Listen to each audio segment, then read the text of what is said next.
Welcome to Active Reacts. It's your three favourite people with a quick snippet. Before I start, do you guys know we're giving away 60 quid? Yeah?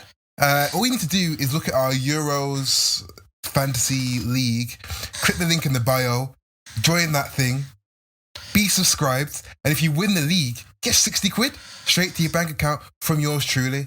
It's going to be really fun. You know, the Euro is going to be exciting this year. We missed it last year. We were robbed, but that's not what we're here to talk about. We're here to talk about the fact that Nuno is leaving Wolves. What? I mean, it was all out of the blue. I mean, Sam, you're the fan, so I really want to find out what you're thinking of this, because you didn't think it was going to go, did you? No, it didn't seem like something that would really happen. We talked about it quite a few times on the podcast previously over the last few months after some pretty dodgy results, particularly around January time. But it didn't seem real. Like, sure, okay, he's been here for ages. He's not just going to up and leave. And he's upped and left. He's done exactly that. I'm an emotional wreck. I'm very sad. You sound pretty upset. Listen, I got my first season ticket for Wolves at the start of the 17-18 season. We bought it like a couple months before Nuno was hired. So ever since I started going again, Nuno's been the only manager who's been there. So it is going to be weird. It's going to be very, very strange to see someone else on the touchline. And he's a legend of the club. And I'm very sad to see him go. Certainly. I mean, this guy saved you. Well, so he took you from Championship and took you won the league. You came to the Premier and you did really good. You know, you got European football in your second season? Yeah, first season we qualified for Europe, yeah. Yeah, first season you finished 7th, which is insanely good. The question is, where is it going? Because it seems really mutual. It doesn't seem... I mean, you weren't having a really bad end to the season. You just come off a win. I know you lost to Burnley, but... you know, I didn't think didn't really make sense to me, but maybe it's the Spurs job that he's going for. Do you think that's likely? Well, the timing works. Obviously, Spurs do not have a manager right now. They've been rejected by a few of their preferred options. A few, almost all. All of their preferred options. But they have been linked to Nuno for quite a while. So yeah, I could see it happening. I don't know how he'd do that. I don't know if it's the right fit necessarily. Obviously, he can be a fairly defensive manager. I don't know if Spurs fans necessarily want that after Jose Mourinho. But we'll see. Spurs are in a hole though.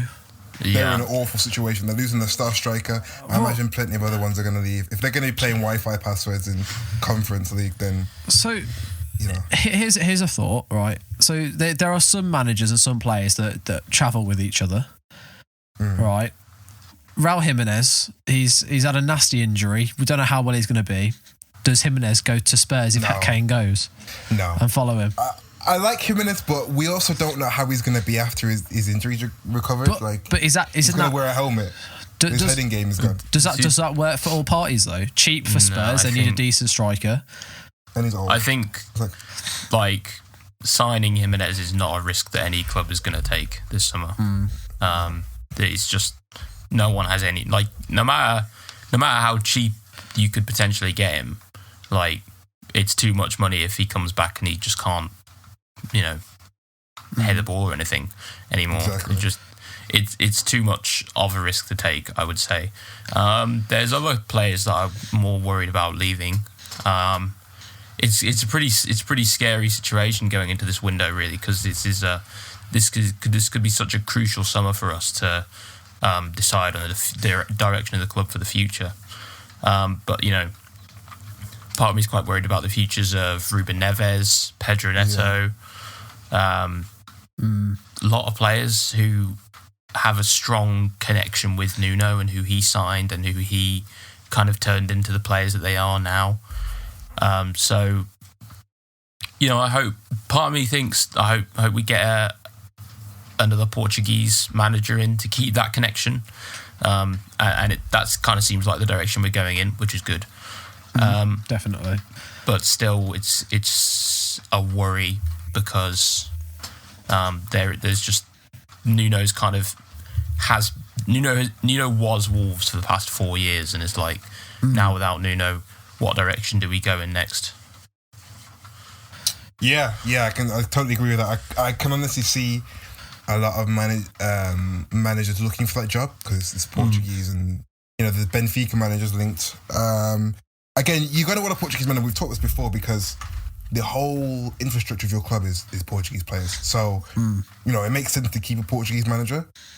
I do think you're going to lose some high-profile players in this window, to be honest, because if you go to Spurs, they're going to have European football, whether it's Europa League or Conference, they're going to have one of them. You think of players like Neto and Neves, you want to level up, I think going there is probably a good idea for them. And if Nuno does actually go Spurs... Is it levelling up? The thing is, and this is more of a podcast topic, really, but I don't know if Spurs is a step up as much anymore saying that, because it's not anymore. They're kind of a cursed team. I think players would see them as a step up from Wolves at the moment. Like we're in 13th, I think, maybe around that time, around that area. At the end of the day, Spurs, they're up in 6th right now. It is an upgrade. It's not as big as it once was, and Spurs are certainly not the most attractive destination at the moment for players. But, I think most Wolves players, if they got a really nice offer from Spurs, they wouldn't be too opposed to taking it. Well, here's another one I'm going to pull out of the bag. Adama Traore, there's talks that he's signed or about to sign a new contract unless someone comes in with a big bid. Nuno goes Spurs. Does Nuno go, right, let's get in Adama?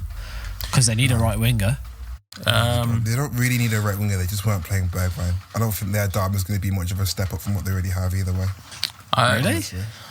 To be honest, Lucas Moura and Bergwijn are better players than Adama this season. Not Lucas Moura, come on. Put some respect on his name. Fine, whatever, sure. Adama could leave, and that's been probably the biggest rumour surrounding us for a little while. There's been his contract situation, talks still ongoing, but we could be willing to accept 30 to 40 million, and that might have happened with or without Nuno leaving. Yeah. I don't know. I wouldn't necessarily be that opposed to selling Adama, even though he's been really important to us in the last month or two since Neto's been out injured. But if we can get some good money in for him, use it to sign some quality young players, some exciting wingers, then I wouldn't mind too much. Although I've really enjoyed watching Adama the past 3 years. So yeah. Also, a question that was asked me when Lampard got sacked: who is your preferred manager next to come in and manage Wolves? Well, like I said, I want us to stick with the Portuguese thing. So that being said, Jose Mourinho. No, I'm joking. Obviously not. Imagine. Well, a guy that I would really like to see and who's had a really great season is the Sporting CP manager, Ruben Amorim. He's a really young guy. I think he's in his mid-30s, and he's led Sporting to their first Portuguese title in nearly 20 years. They have only lost one game all season, and that was to Benfica. And overall, he looks like he could be a really, really quality, exciting manager for the future. But his compensation clause is about 30 million. So, oh my God. Jeez. Wow. I don't know if that's going to happen realistically. We haven't really been linked a whole lot to him as well, based on the things that people like Fabrizio Romano are saying. It doesn't sound like he's towards the top of the list. The two guys who have been mentioned the most are Bruno Lage, who up until fairly recently was the Benfica manager, and Sergio Conceição, who's the Porto manager. Of those two options, my preferred one is Conceição because he has done a really good job with Porto this season. Beat Juventus, obviously. Put up a decent fight against Chelsea. So a great Champions League run for them. They've done a good job in the league as well. He looks like he's a very good manager. Defensively, they've been very solid. So, and his contract's up in the summer, so he wouldn't cost anything. As for Bruno Lage, he's a free agent, so he obviously wouldn't cost anything. His first season at Benfica was pretty incredible. I think they were down in 5th in around November time when they hired him. Went on an incredible run, won the league, equalled the goal record of the Portuguese league or something. So he did a pretty good job there, but his second season didn't go so well and he ended up being sacked. So he's kind of an unknown quantity. He could do well, could be bad. I think my choice would be Sergio Conceição from Porto. Well, I think if I'm correct in saying I wanted Tuchel, we got Tuchel. So with the podcast luck, Conceição will be Conceição, or however you say his name, will be your manager next season. Well, we can only hope that speak it into existence. We can speak it into existence. Either way, Nuno is gone. Where will he go? We will find out. Who's going to go with him? We'll find out. Who's going to take over the Wolves job? We'll find out. It's going to be a turbulent few weeks, I think, for Wolves fans, but hopefully he'll come out unscathed, especially after the summer. We'll see what goes on. That's kind of it, though, isn't it? So I hope you really enjoyed this little quick thing. Go check out the link in the description and join our Euros 2020/2021 Fantasy League. Yeah, the correct code will be down below. 60 quid. The correct code is down there. You had messed up the code last time, so make sure you subscribe. This time it'll be right. Yes. Thanks for watching. Cheers. See ya. Peace.